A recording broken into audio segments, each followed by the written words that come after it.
And moving on to the sort of big news that's come out today, Matt Grimes and Christy Pym being called up the international England under-20s squad.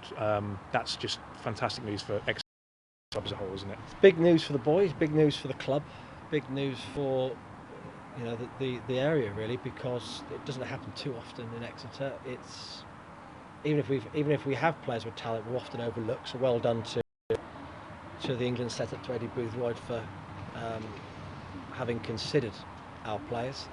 There's been no secret that we've got a growing reputation for our young players, enhanced by last year's under-21 Premier League Cup quarter-final. So if there was any doubt that our players are capable of competing, it was dispelled last year.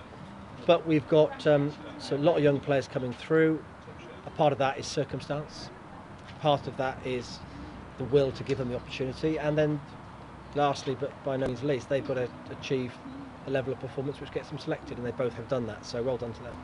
I mean, as you say, it helps the reputation of those players, but also hopefully the club as a whole. I'm sure a few neutrals who don't know much about Exeter City and what we've been doing here, it might take a little look and think, all right, there's a lot of homegrown talent here, and look at things like the under-21 Cup. Well, I think it's no secret, but it's nice information that it's not just us saying it, that someone neutral to the club and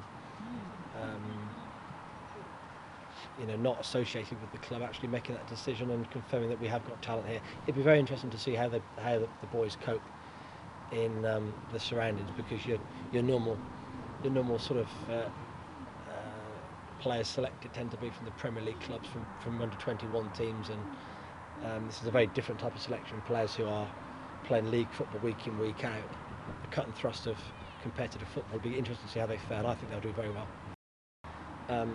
There's a lot of work and inclination goes into producing these players through the academy with Simon Hayward and his coaches, because they know it's not a futile exercise. They know that if they're good enough, they're going to get a chance, and they also know that there'll be an opportunity.